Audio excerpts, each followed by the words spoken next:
versus Lance 9s. Yeah, notably, the Eldrazi-Tron decks are not that well set up against Titan Shift, so I actually expect this one to be a slaughter in favor of Titan Shift.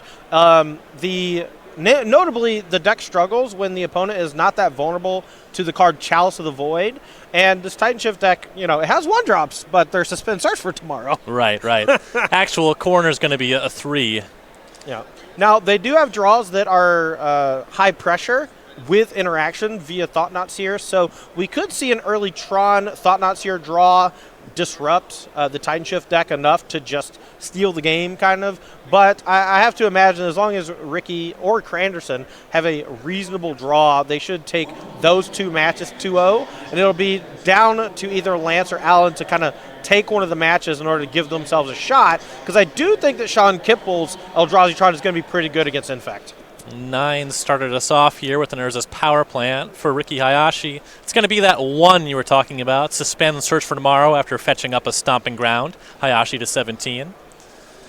And that damage can actually matter. We talk absolutely. about fast Thought-Knot Seers, fast Reality Smashers. Yeah, I mean, if anything, the Eldrazi Tron deck is an aggro deck, and it looks like Lance does have the Eldrazi Temple, but no Matter Shaper on turn 2. Probably looking to set up a Thought-Knot Seer, hopefully into a lot of Reality Smashers in the next couple of turns. I believe a pair of Reality Smasher in the hand there.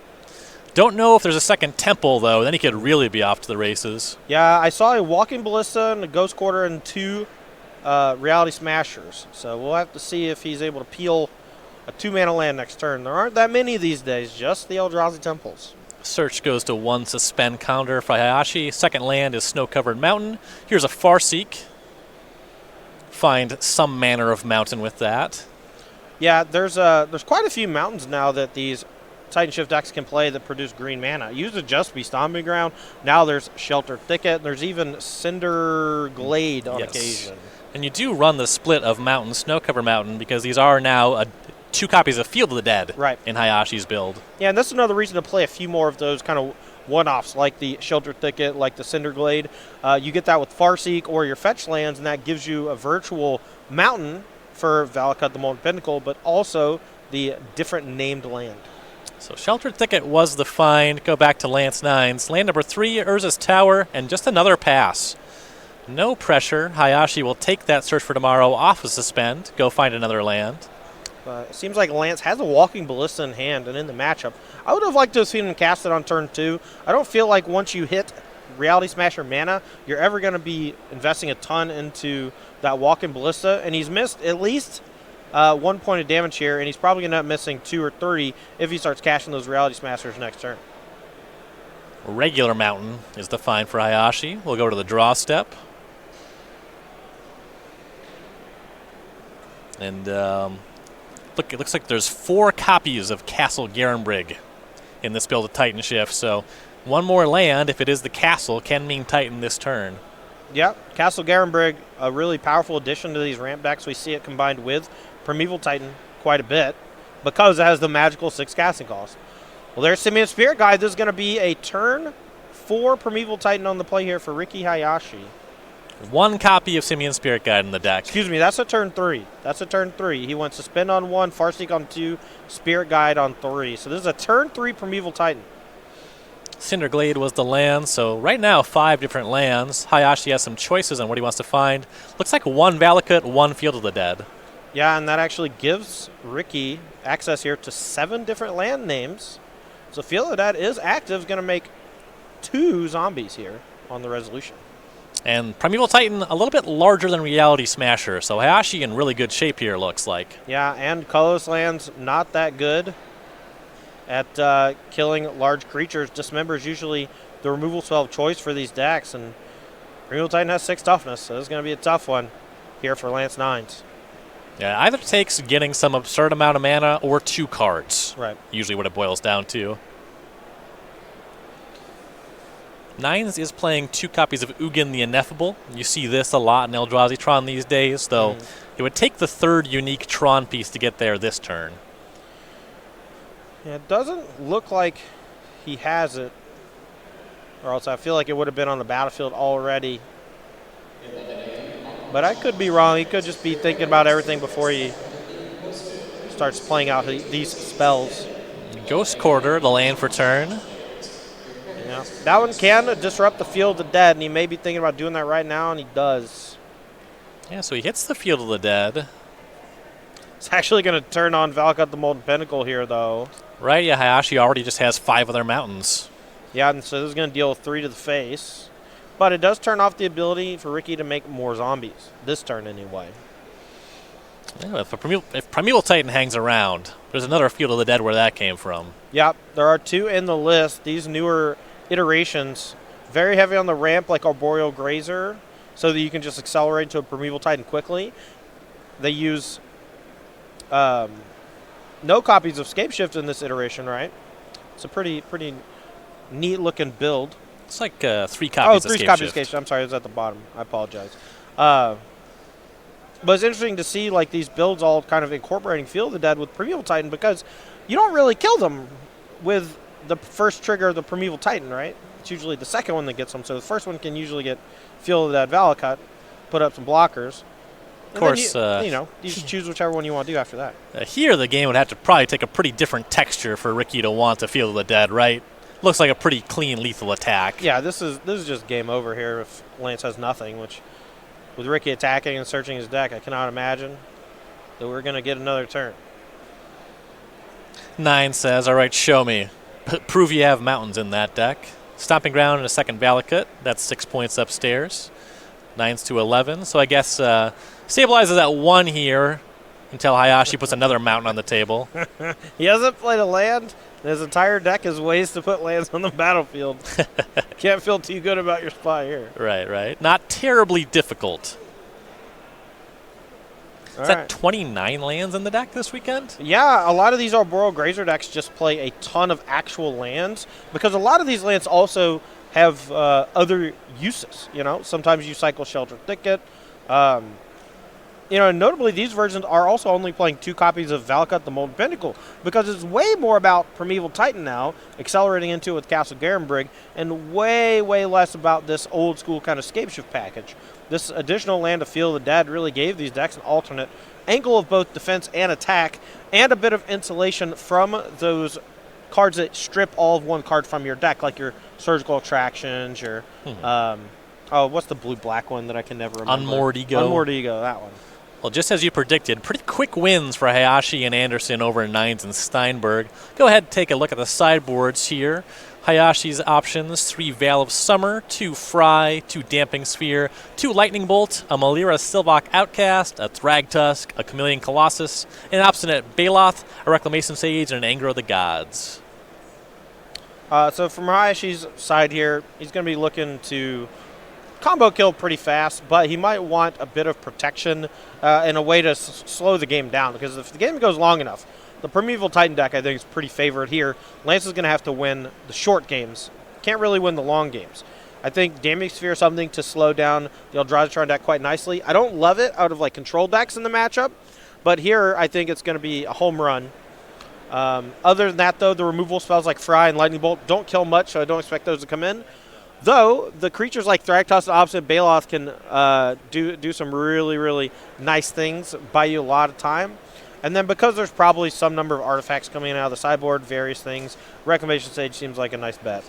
Yeah, sideboard for Lance 9s. He has 2 Relic of Progenitus, 2 Grafdigger's Cage, 2 Spatial Contortion, a Mycosynth Lattice. Tutor for that one. Right, basically never. Sorcerer's Spyglass, Torpor Orb. Nothing. All right. Oh, no, that one's good. Sorry.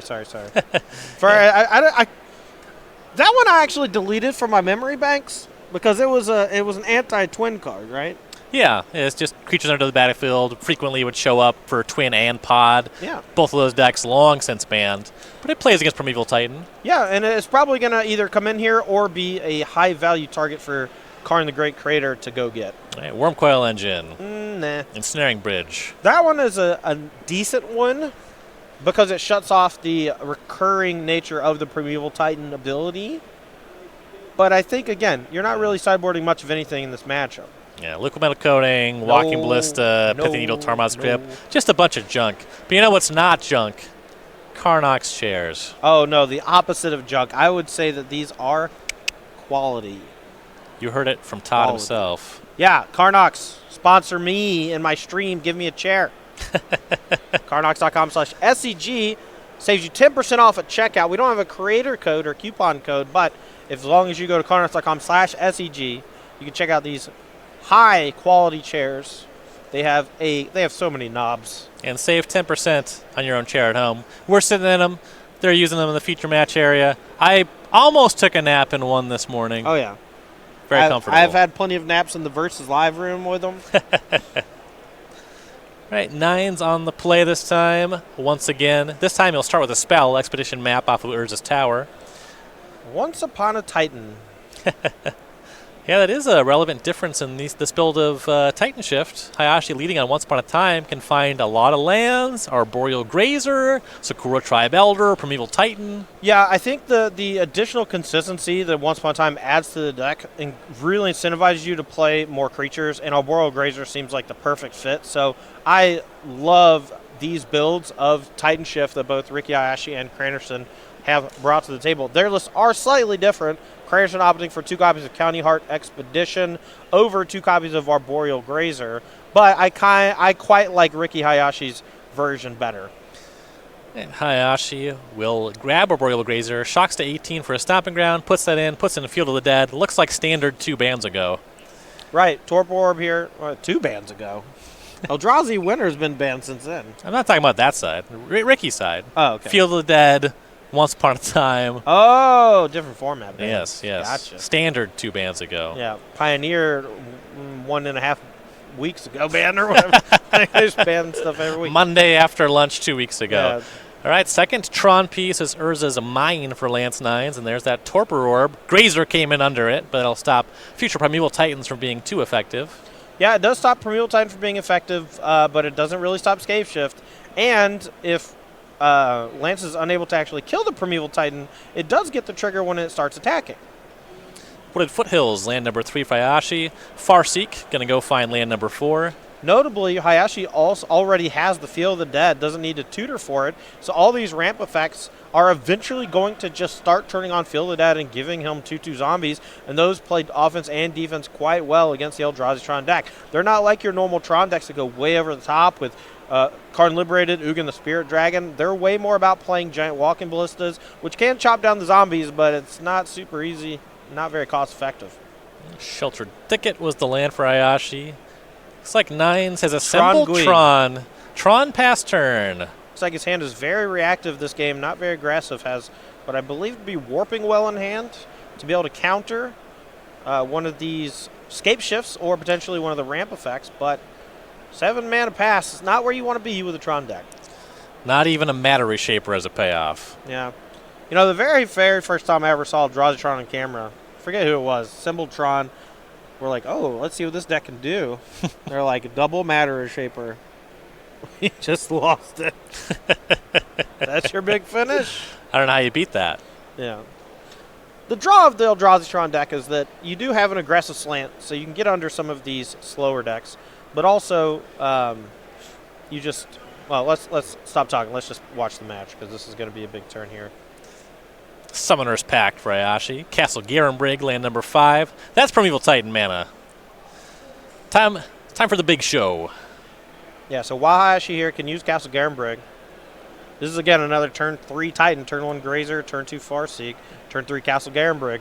It is just a 6/6, though. Torpor Orb's going to shut off anything too fancy. Yep, but an attack next turn will turn on the Field of the Dead and potentially Valakut the Molten Pinnacle, depending on how Hayashi wants to play the next turn. We'll see if 9s can assemble a pair of cards or the specific cards that answer the Titan 1-for-1. He'll crack the Expedition Map end step. And go get Ghost Quarter here if he likes. And he will. I'll let him bust up the Field of the Dead. Then Ricky can just attack and go get a second. The second Field of the Dead is not overly common. It has picked up a bit of steam recently, but as far as I can tell, most players are going to assume 1 copy, so this Ghost Quarter going to get a big surprise next turn. Lance here also just has 5 lands in hand. Pretty sure the match is over. And it's not an inspiring holding. Let's see if Ricky chooses to pay for Summoner's Pact. Smart. He does. Good play. Step 1 Love to it. winning the match. Although there are new rules to the pack triggers where you don't actually lose the game, if I'm not mistaken. If you miss it, you have to get a judge involved. The judge is like, hey, this trigger goes on the stack. And then you're like, okay, I'll pay. Or you've already tapped your lands and you don't pay and you lose. Yeah, that can happen. That's a Oh, and if you do it intentionally, you'll get disqualified from the tournament. So it's not like that's actionable information or advice. Yeah, yeah. You know, if you consider that actionable advice, don't play my game. Do not show up to our tournaments. Please leave. All right, Titan's going to get to attack. Trigger on the stack. Lance is going to bust up that Field of Dead. Pretty sure here. Can't afford to have like 12 zombies coming down, but joke's on you. We're still going to make 12 zombies. Yep. So Ghost Quarter on field. Going to be a search for a basic. And then there's a Titan trigger on the way. So there's Snow-Covered Mountain. This looks right now like Ricky has 5 different card names. Can't do that much damage with a Valakut, so going to go for Valakut and Field of Death. It's going to give him 7 different land names. He's going to turn on Field of Death and make 2 zombies. Then he can start playing ramp spells from hand to generate zombie and deal damage with Valakut the Molten Pinnacle. 1-2 punch works well together and insulates you from those hate cards. So this is pretty good stuff from Hayashi, and you're really seeing how well this new build works. Torp Orb on the battlefield, Primeval Titan neutered on the trigger, but still gets to attack, still comes down turn 3. A 6/6 on turn 3, not that easy to kill. 6 comes across, 9's to 14. He hasn't even played a land yet. All right, fetch lands 2 more zombies. Windswept Heath, make a token. If he goes and fetches a mountain, it's only mountain number 5, but it is still a zombie.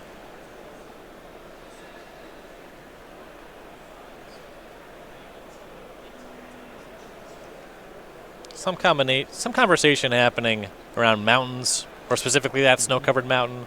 Not sure.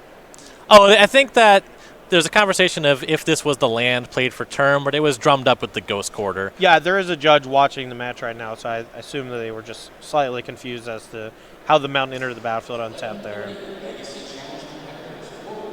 Reality Smasher. And the Blast Zone. Your turn. Not looking good for old Matter Shaper Tron. Once upon a time, end step for Hayashi. Yeah, found another Primeval Titan. Can take that. Doesn't get the trigger off the cast, but another 6/6 here looking pretty good. I assume that Lance's plan here is to make a 1/1 with Warping Whale and gang block the Primeval Titan and take about 1,000 damage from Valakut and the zombies. Currently facing down, potentially taking 2,000 damage, but he's going to try to get it down to 1. Right.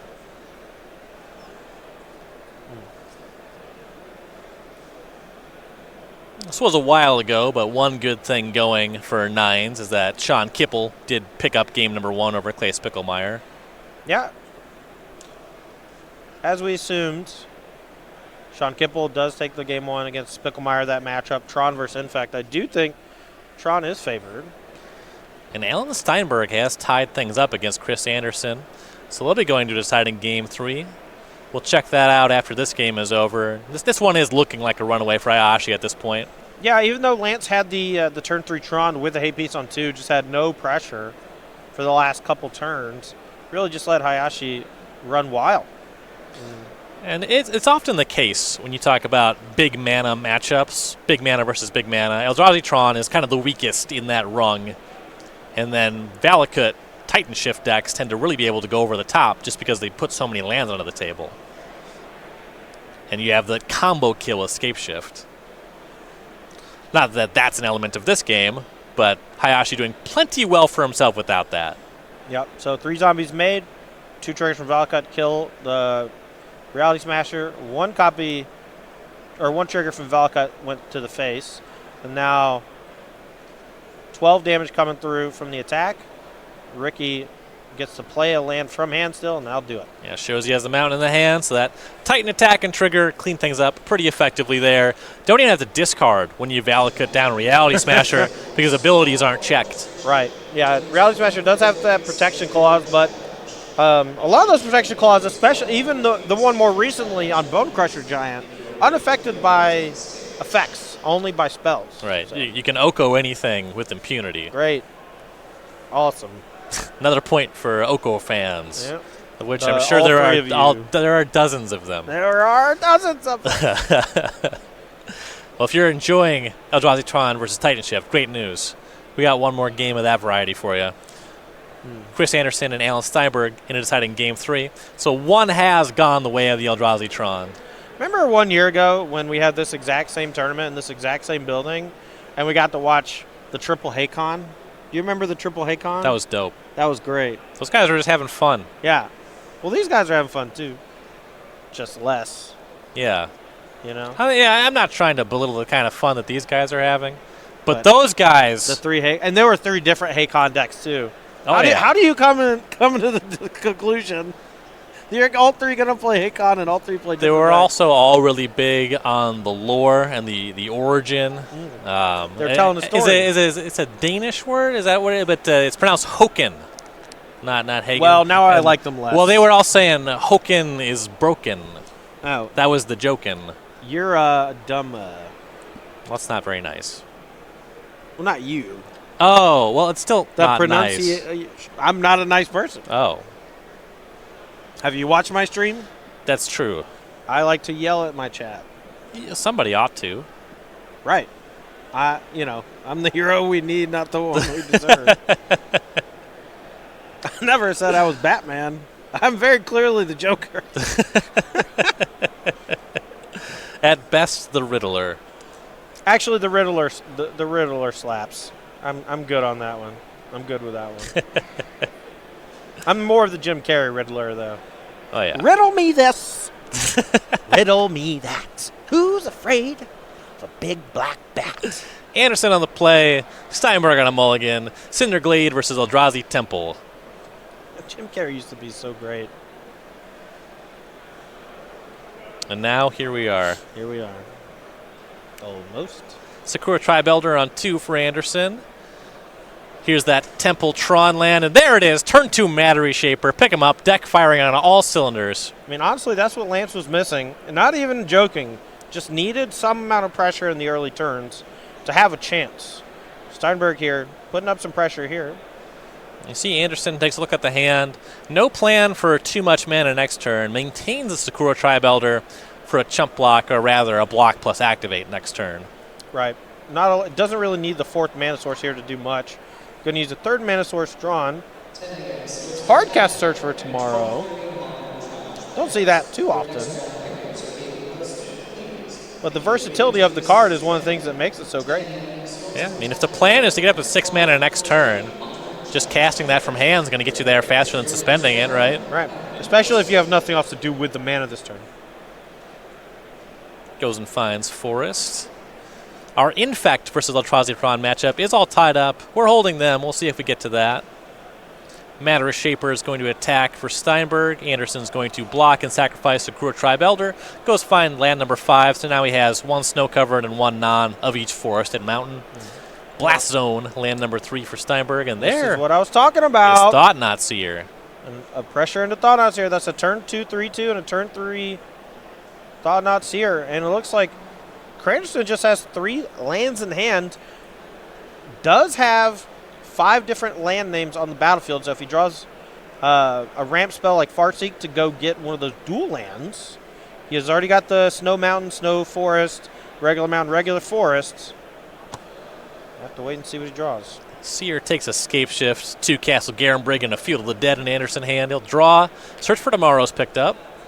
That's not quite good enough this turn. He's going to probably save it to cast next turn. He's got to play either Field of the Dead or Castle Garenbrig this turn.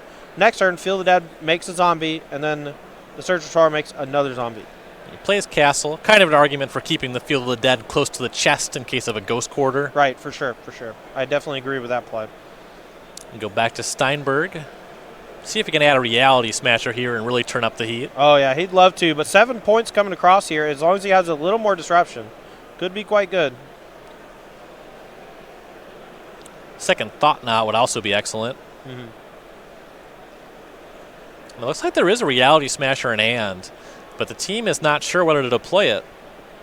Well, I think the joke is there's a card in the Great Creator, and perhaps he's trying to figure out if he should card in the Great Creator for a hate artifact of some sort. Can't think of any 1-mana hate artifacts that are going to be that good in this scenario. Pith and Needle doesn't really shut down much. Might just be laying up to do something next turn. Sure. Could potentially go get, or if he has another Tron land, could go card in the Great Creator this turn. Ooh, okay. No, I love this play. This sets up a Lattice Lock next turn. He has enough mana, I believe. Or is he one short? So it was an attack for 7, Andersen to 13, and then you see second Tron piece Expedition map. So you could get up to 9 next turn. Right, now Andersen plays the Field of the Dead, makes a zombie, search for tomorrow. If that resolves, it'll make another zombie. Stem the bleeding a little bit. Ooh, might have Warping Well here. That might be what they're discussing. Really? Yeah, he does. Okay, that was the reason to hold, because now can Warping Whale. This is a real question if you want to, right? Yeah, I don't think you do. It's just one zombie. It's an extra mana. You just want to not die to Scape Shift on the following turn. But the second zombie does represent another blocker for a double block on the Thought Knot Seer, which is potentially problematic. I will say that Titan Shift is one of those decks that can actually still commit meaningful game actions through a Mycosynth Lattice. Right. Your Valakuts, your Field of the Deads, they still kind of work. Right. That is something. The Valakut working is actually huge because it allows you to sometimes just kill the card in the Great Creator with the trigger. And that unlocks you from the Lattice. So the Lattice Lock actually not that good here. So the search does resolve. Go find another snow-covered mountain, make a second zombie.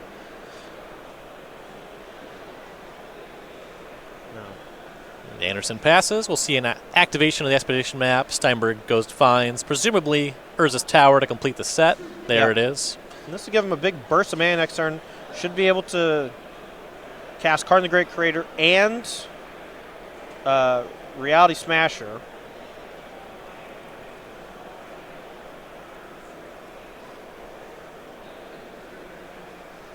Or just one and leave up the Warping Whale. Yeah, that actually seems like a better play, considering the card's going to take a little time to get online.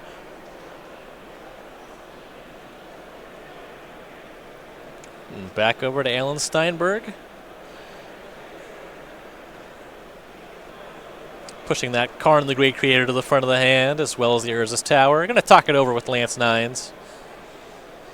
Teammate Sean Kipple also in the conversation as he waits to play his deciding Game 3.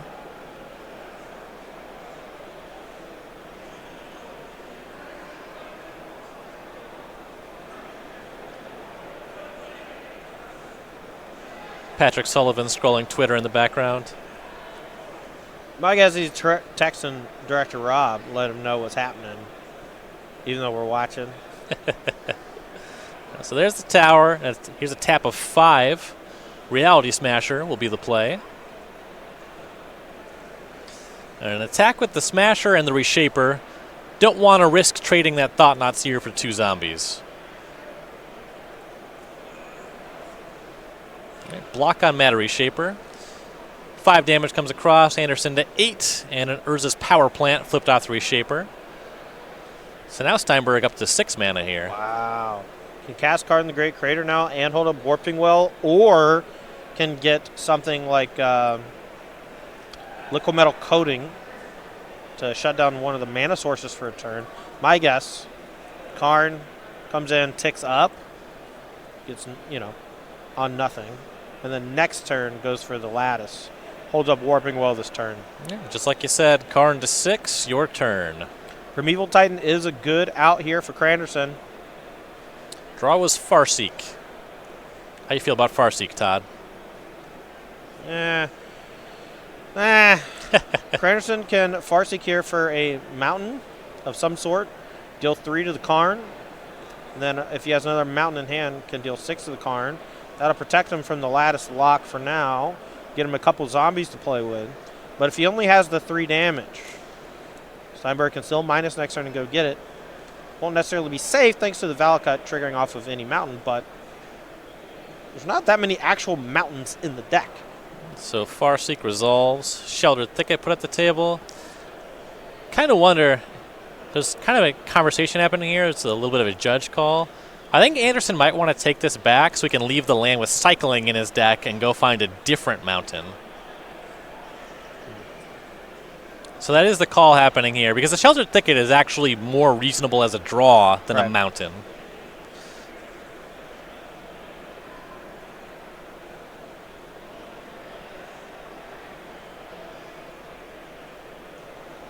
Not 100% on what the rewind rules are on this.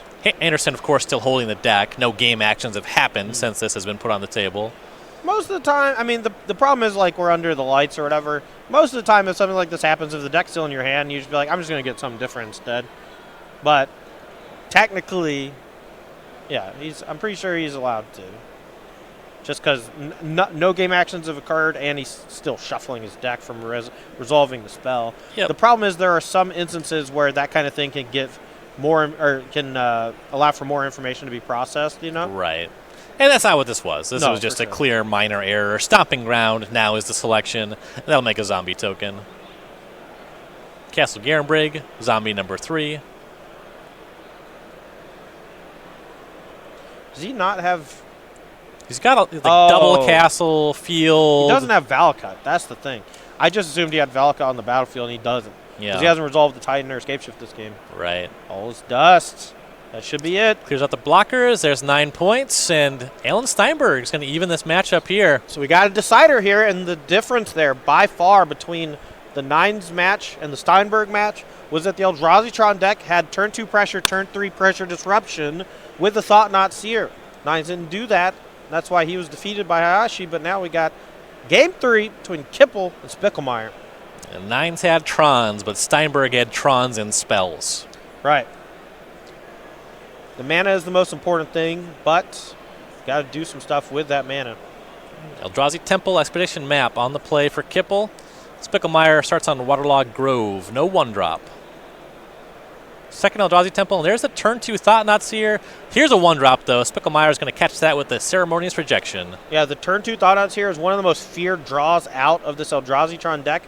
They only have 4 lands that can allow them to do it, and they need to draw 2 of them, but Spicklemire does have the 1-mana answer with Rejection, so this is anybody's game. He had to go to 19 off the Grove to cast it, but was very happy to have it. And I'm being informed that Kipple's hand was a 5-card hand, so really good start, but now he's kind of out of stuff. Yeah, and the Druid's Deliverance going to pop the Expedition map. It's going to send Spicklemire down to 18 from his Waterlogged Grove. Another Thought Knot Seer, though. Man. Take a look at the hand. Breeding Pool, Verdant Catacombs. That's a Tarmogoyf.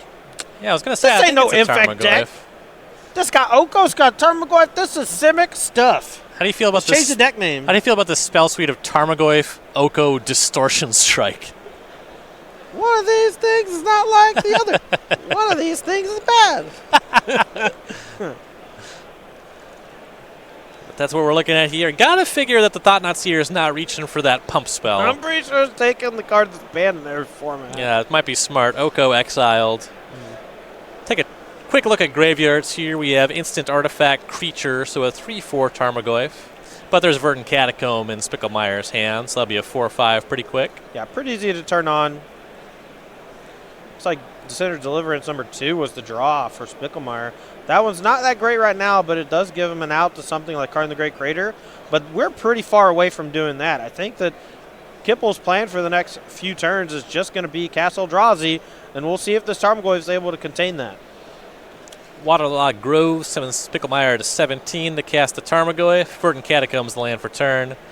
He's going to want to find a breeding pool off that. Planning to do that tapped later, though. Oh, Dismember off the top. And that is a nice peel for Kipple.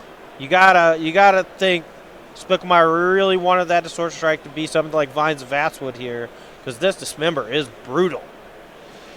Kipple to 16 to cast it. That's going to work. And now Thought-Knot Seer is going to knock Spicklemire to 13. Thought knock. Yeah. Yeah. Yeah. Got him. What's your opinion on the combination of Pendelhaven plus Tarmogoyf? Is that? How do you feel about Pendelhaven plus Dryad Arbor? Ooh. I like it. Going to Distortion Strike that bad boy up. Gonna Pendelhaven it and bash you for 2. Make it unblockable, hit you for 3. Oh, yeah.